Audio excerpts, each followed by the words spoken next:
I am here tonight to tell you about a father who loved his son and a son who loved his dad. The way this story is going to unfold for you, it's a little bit different because I want to bring it to now.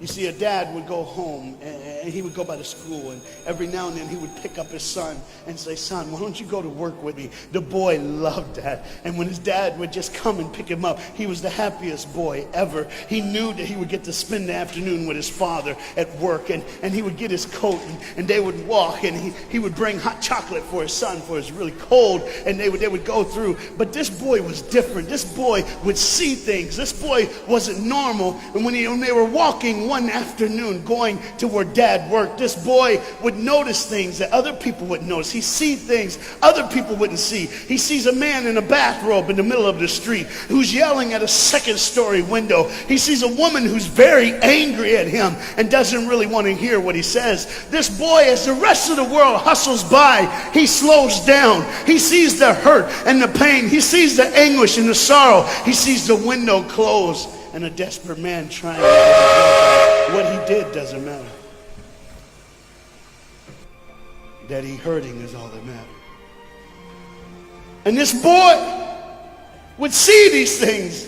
His father rushes and gets him by the hand and says, "Let's go. Be late." He would stop and look one more time. Can I stop his pain? Can I stop her hurt? But the boy loved his father. They would go and they would catch the trolley. I think that's what you call it here. We call it a tram. Yeah, I don't know the words. But he would get on there with his dad, and the boy would just notice people. He would look. And that day, one particular, he noticed something as he got on the train.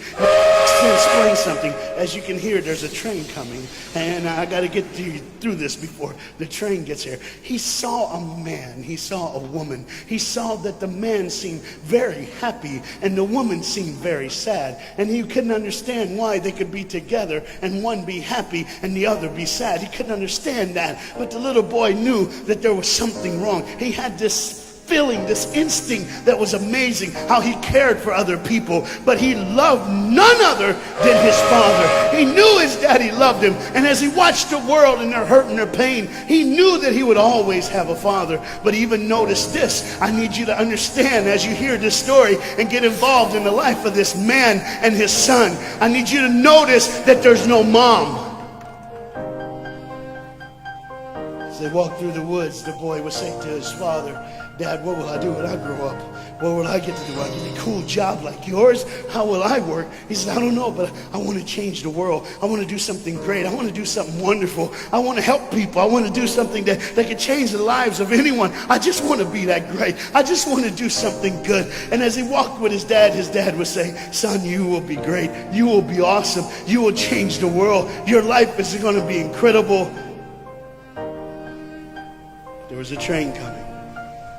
There's always a train coming. The train is called life. We're all on the train of life, just riding.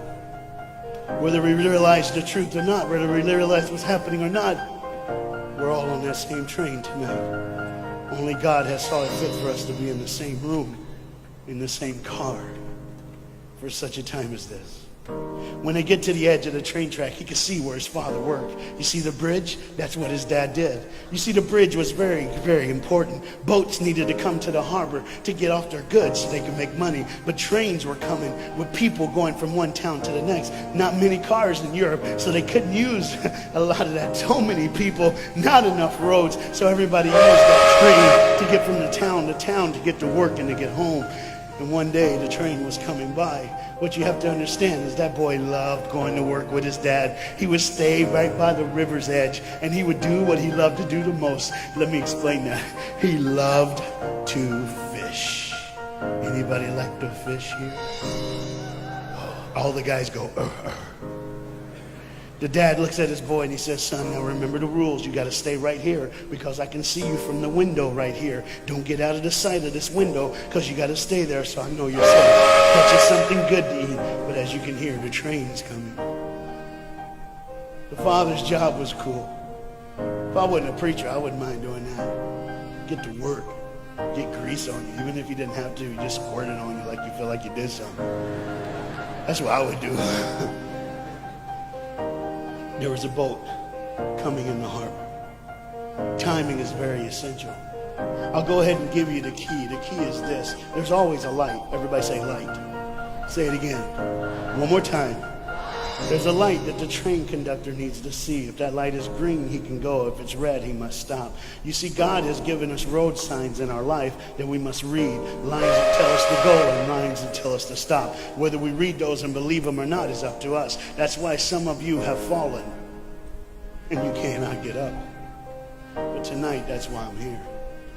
The boat needed to come through, so he called, and the man said, okay, I got time. It's a long time before the train should come. So he pulls the lever, as you just saw, and the big, huge steel bridge, the gears started turning. They started cranking the steam. All of a sudden, gears are moving, and that big, huge bridge is just starting to go up. As it rises higher and higher, he has to watch and make sure everything's set, everything's good, everything's fine. As he looks out the window, he can see everything, but the dad, being a good dad, keeps one eye on his work, but the other eye on his baby. One eye on the world, but the other eye on his children. You think God doesn't know where you are? He keeps one eye on his world and one eye on his child. No matter what you've done or where you've been, it's one eye on the world, but the other eye's on you. He's watched you and he's kept you. Even though your train is coming down the track, he understands that. And even though sometimes, I don't want to get ahead of myself.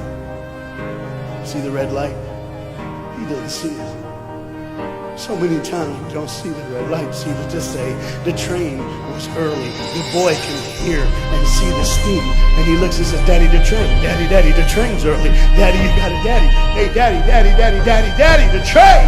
Daddy, the train's coming. But the dad was looking at the gears, making sure he had enough oil, making sure there was enough steam to get the bridge back down for the train. And the boy knew one thing. Now listen, the boy knew that his dad one time showed him where the trigger was. It was a red lever. If he pulls it, the train bridge would collapse down fast and the train would be able to come across. All the boy knew was there were people on that train. There were people that needed to be saved. There were people that had, some of them just with their friends having a good time, like everything's fine. They did not know that the bridge was up. They did not know what was coming. They're just living their life like you and me, just going down the road, just being our own thing, doing our own thing. And the dad all of a sudden hears the train coming. He looks and then he said, oh, my son. He looks out and his boy's gone. He's like, oh my God, where's my son? Where's my son? He got to figure out. He looks back just in time to see his son trying to save the day.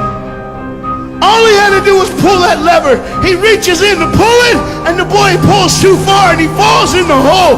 Now it's on the father, and God the Father, did you hear me? God the Father has to make a choice. It's his now. Do I save my son, or do I save the world? But they don't even know. They don't even know. The greatest decision of his life. He could blame it on them not seeing the red light. He could blame it doesn't matter anymore. Pull the lever, save the world. Leave it up, save your son. For God so loved the world that he gave his only son.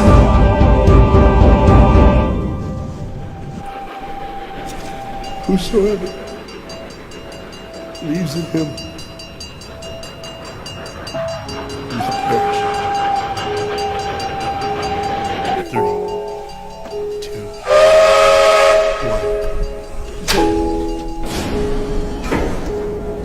1. And they didn't even know. They never would know. They didn't even know. The train goes by. It's fine. Everything's cool. The bridge is down. Just like always. It's always going to be down. Are you hearing me tonight? He gave his only son. For God so loved the world that he gave. And you know what's amazing? I wonder what God did right when his son died on that cross. When he breathed his last breath, when he took that breath and he breathed and it was over. Here's what the Father would have looked like. They didn't even know, just trying to think of their life, just trying to figure out what they're going to do next. Just thinking about the person they're going to see, the people they're going to hang out with. Just trying to be just loving, caring. Doesn't matter if you're blind. Doesn't matter if you're putting on a little more makeup, trying to look pretty for somebody, or just wearing another mask. It doesn't matter. God gave his son for you. What will I do when I grow up? Where will I go when I grow up? What would I change? And there was a girl in the bathroom on the train, liquefying her heroin to shoot up one more time. He died for her. He died for her. But in one moment, are you listening? In one moment, as the Bible says, everybody gets a chance. In one moment, to see the look of the Father when he knows when you realize what he did for you, when you realize the sacrifice, when you realize he let his son die so that you can live, when you realize what he did, no matter what you're doing, no matter where you're at in this life, no matter what you're a part of, you gotta stop. You gotta stop. Even if it's for 1 second, and think, my God, he did it for me. He did it for me. And I pray to God you drop what you're doing. Drop what you're doing. With all the pain, the hurt, and the sorrow in the world, he did it for you. That's why you're so quiet. You see the train's coming. The train's coming. Everybody has things, you have ways of I don't want to do that. I don't want to, but why do I keep doing it? Even Paul said, why do I do what my flesh tells me, and I do what I know is wrong, and I don't do what I know is right? You got to understand tonight, the fight is on, and we can win. We become more than conquerors through Jesus Christ. And I'm not preaching just for me, I'm preaching on behalf of you. But what you got to understand is, there had to be a moment in those 3 days when Jesus died on a Friday and rose again on a Sunday. There had to be this moment. Go ahead, look at the screen. When it was just God and his baby and his son.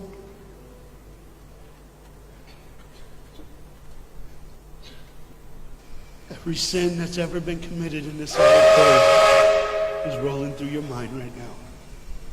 I'm here to tell you that as the sun sets in the afternoon, the sun will rise again. And when the sun rises again, you cannot change your past, but you can change your future. You see, it's always a different day. One day someone lives, the next day they die, the next day you wake up and you're still living. You're like, why am I going to live? Why does this have to be my turn? Why can't I? You can just preach. I could have stopped, but I need you to see the whole picture here. You see, because when God the Father gave his only son, when Jesus Christ breathed his last breath and he died, he did it in a way that you can never ever say, you don't know me, you don't understand me, God don't understand my pain, God don't understand my sorrow. You see, that's the very train that boy was on. That's the very train that he was on. And as this dad remembers, look real close. You see the pictures of the people? Bam, there they are. But there's somebody added in the picture, isn't it? Bam, there they are. Do you see who's added in it? In every face of every person, Jesus is in their life. Why? Because when you're the greatest sacrifice, you always end up in everyone's life. No matter where they are, who they are, he did it so that you can say he was there all the time, waiting patiently in line. Jesus Christ was there all the time. And the train keeps going. The train keeps coming. Train keeps moving. People keep living and people keep dying. And God the Father just watches it all. One eye on the world, the other eye on you. Some of you are starting to figure it out. You're like, what is he looking for? Just one girl. Because see, the whole horrible day, God only had his eyes on one person. And it was just a day on the street corner. When he walked by, he saw a girl with a baby. And she saw him. Do you get it? Old things are passed away. Behold, all things become new. He did it so that we can live. No matter what the sin, no matter what the pain, no matter what the sorrow, the sacrifice was perfect. It was perfect. And it was for you. And God the Father watches it all unfold. And all he can say